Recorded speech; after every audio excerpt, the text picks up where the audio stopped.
How's it going, everyone? Welcome back to Concentrated Fitness. In today's video, we're going to talk about my first time ever coaching inside of a CrossFit gym. I just want to say the only reason I don't have a shirt on right now is it's literally like 79 degrees in my apartment. I just turned the AC on so hopefully it gets a little cooler. And I'm wearing this beanie because I saw it today and I was like, my hair looks like crap, so I'm going to put this on. I really like this beanie from Caffeine and Kilos. Shout out, hashtag sponsor me, please. Thank you. That'd be awesome. So I signed up for CrossFit. I'm doing it for a year consistently every single day, sometimes 6 days a week, 7 days a week, going to the gym, even on open gyms on Sundays, always doing the team workouts on Saturdays.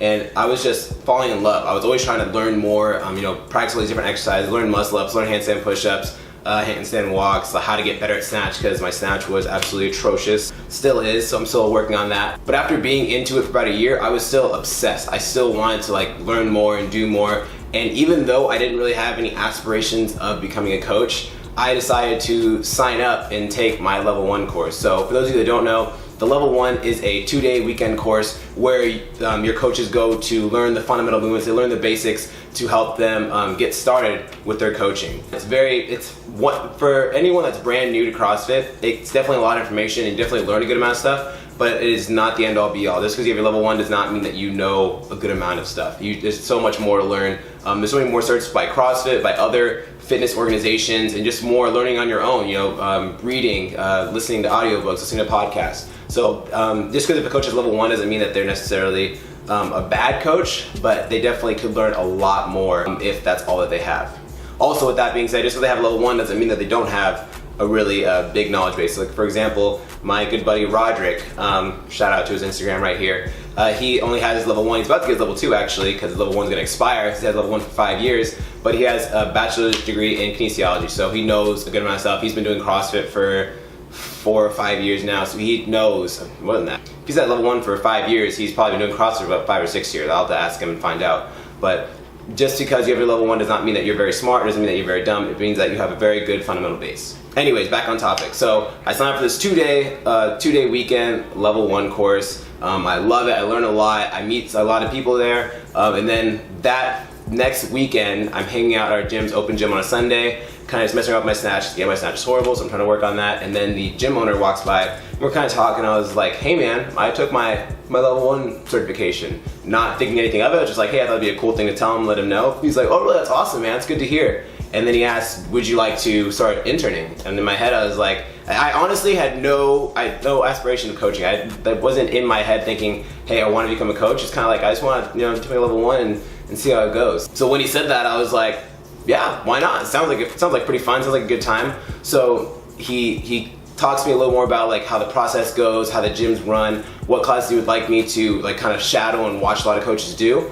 So I'm shadowing all these coaches. I'm not really saying too much because when I got my level 1, I was 19 years old when I did my level 1. I think I was about to turn 20, but I was 19, and my gym was full of 35 plus year olds. There were very few teenagers, maybe a handful of teenagers. I don't think there was anyone within their 20s. Everyone was a mom or a dad. They had 7-year-old, 8-year-old kids, and it was very awkward for me to try to tell someone how to do something that's old. You don't grow up telling old people what to do, you grow up telling younger people what to do. It was very strange telling these people hey, you need to do this in your squat, you need to do this in your burpee, whatever it was. It took a little while to get used to, but shadowing kind of got me comfortable with it, kind of got me the idea of how, when you're a coach, you have this knowledge and you're supposed to share it and make sure everyone moves properly. So it doesn't matter how old they are, how young they are. If you're confident in what you know and you're able to share that information, it doesn't matter what age they're at. So I ended up interning and kind of shadowing and not doing too much individualized coaching for about a month or so. I can't remember, I think they had an intern program that was you have to do this many classes, this amount of time, this different, you have to do this many morning classes, this many evening classes, but they were really lenient on how that went. So essentially after about a month of doing that, they let me kind of run my own class, and they had one of their coaches shadow me. So I remember the workout, it was jump ropes, clean and jerk, or double unders, clean and jerks, and burpees. And so I get everyone started on the warm up. We do this, I don't think there was a strength that day. There was just some stretches, and all right guys, here's the workout. Let's get set up. Let's do it. So the workout's going, and it's meant to be a fast-paced workout. It's meant to be really, get it done quick and be over with. It's not like it was a long chip or anything like that. I think it was like a 10-minute workout for most people. So like I said, for most people, they were done about 10 minutes in, and there was this one guy that I had always had this really weird connection with, or I wouldn't even say connection, I'd say really weird disconnection with. He was just always had a mean mug on his face, just never polite, never nice, always try to start a conversation, kind of just like look at me all weird. And I didn't care for this guy at all. He was never polite. Like I consider myself to be a very nice guy. I am not mean at all. I try to make friends with everyone and make the gym a fun experience. That's my big goal, is make sure everyone's safe, make sure everyone has fun when they come to the gym. If you're not having fun, what's the point of going to the gym? So like, with him, it was just, he was never nice to me, never polite, never said anything good, or like never said anything really to me. Like he was just kind of just blowing me off. So he's the last one going in this workout. So when it came down to my first day running the class by myself, I was hyped. I was, cheering people on, yelling, go, go, go, great job, blah, blah, blah. I was like in everyone's face, like encouraging them, and everyone was getting done very fast. Everyone was like using my energy and, approaching the workout correctly and getting it done fast, which, so everyone was done in about 10 minutes or so. This guy was like halfway through the workout when essentially everyone was done. But I still had that hype in me. I was still, all amped up and ready to go. And I thought like, hey, if I just keep cheering him on, he'll keep going faster and he'll keep it up.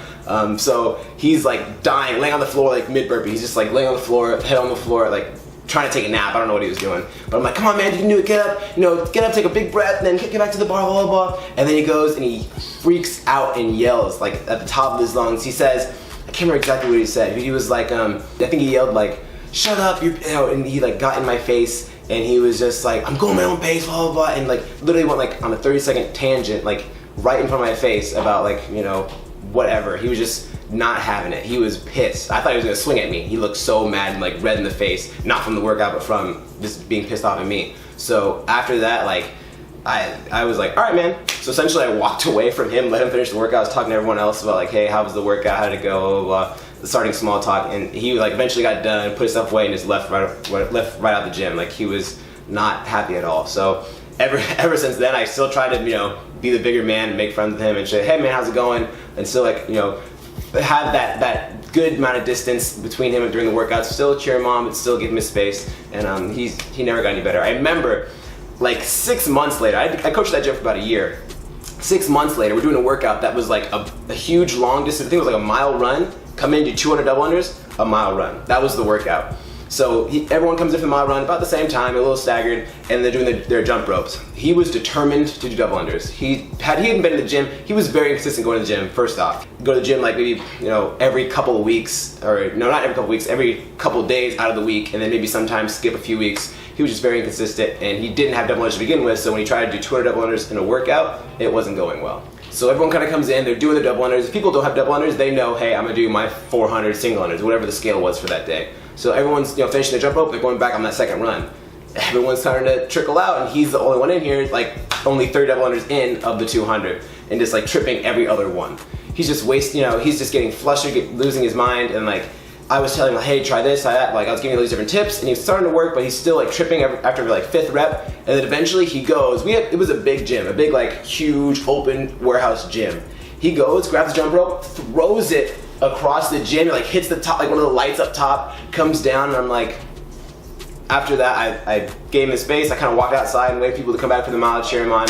But that's one thing I learned, is that some people are really eager and happy to come to the gym and want corrections and want a lot of advice and want you to be motivating to them, and some people do not. After that day, I totally like lost all, like, I don't want to say respect, but I didn't gave that guy zero interest anymore. I was not humoring any of his, like, trying to be nice to him, trying to start a conversation. It was just like, oh, hey, what's up, man? And then let him do his own thing during the workouts, because he was not listening to me at all. So that's one of my stories about when I first started coaching. If you guys like that story, please make sure you hit the thumbs up button. If you're a coach and you remember like your first day or first week of coaching and how the experience was, leave it down below in the comment section. I want to hear how your guys' days went. Make sure you subscribe to the channel for plenty more videos. We have a lot of technique tips, a lot of mobility drills, a lot of nutrition advice, so make sure you follow us here. If you don't already, make sure you follow us on Instagram at ConstantlyVaryFitness. We keep you guys up to date with like games athletes, how their training's going. We post a lot of funny memes, at least I think they're funny. You'll have to check it out and let me know. Say down in the comments one of the memes like YouTube brought you here, that'd be pretty sweet. And that's gonna wrap up this video. We'll see you guys next time.